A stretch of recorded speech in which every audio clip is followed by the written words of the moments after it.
Cleopatra 7TA Filopator, conocida simplemente como Cleopatra, fue la última reina de Egipto perteneciente a la dinastía ptolemaica. Su vida y legado han capturado la imaginación de historiadores, escritores y artistas durante siglos, convirtiéndola en uno de los personajes más icónicos de la historia antigua.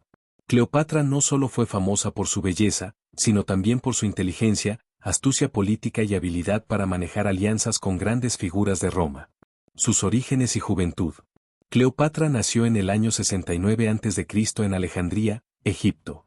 Era hija de Ptolomeo XII Auletes, un faraón descendiente del general macedonio Ptolomeo, compañero de Alejandro Magno. La dinastía ptolemaica gobernó Egipto tras la muerte de Alejandro en el 323 a.C., manteniendo tradiciones helenísticas combinadas con costumbres egipcias. Desde joven, Cleopatra demostró ser una mujer excepcionalmente educada. Se dice que hablaba varios idiomas, entre ellos el egipcio, algo raro entre los gobernantes ptolemaicos, griego, hebreo, arameo y posiblemente latín. Su dominio del lenguaje y su conocimiento en filosofía, matemáticas y ciencias la colocaban muy por encima de muchos de sus contemporáneos. Su ascenso al poder. En el 51 a.C., tras la muerte de su padre, Cleopatra subió al trono junto a su hermano menor, Ptolomeo XIII, con quien contrajo matrimonio según las costumbres dinásticas. Sin embargo, esta relación política pronto se deterioró debido a conflictos de poder.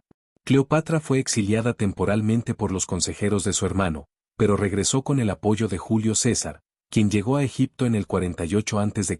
durante su persecución de Pompeyo. La legendaria historia de cómo Cleopatra se presentó ante César, supuestamente envuelta en una alfombra, muestra su ingenio y determinación.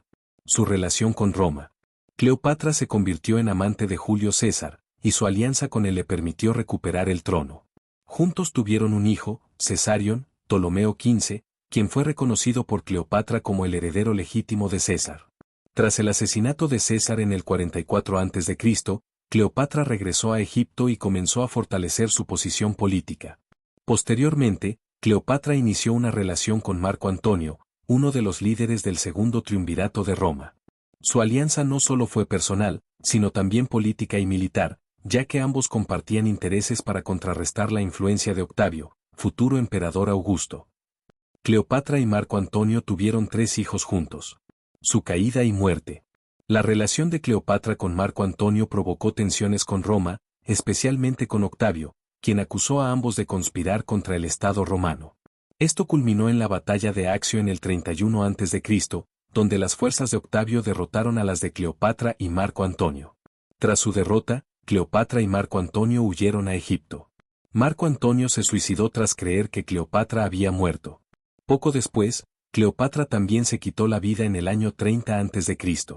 Las fuentes antiguas sugieren que lo hizo mediante la mordedura de una áspid, una serpiente venenosa, aunque este detalle sigue siendo objeto de debate entre los historiadores. Con la muerte de Cleopatra, Egipto pasó a ser una provincia del Imperio Romano, marcando el fin de la era faraónica. Legado de Cleopatra. Cleopatra es recordada como una mujer de gran carisma, inteligencia y ambición. Su vida ha sido inmortalizada en numerosas obras de literatura, cine y arte, destacando su capacidad para desafiar las normas de su época y enfrentarse a uno de los imperios más poderosos de la historia. Aunque a menudo se le asocia con su belleza, su verdadero legado radica en su astucia política y su habilidad para liderar un reino en tiempos de crisis.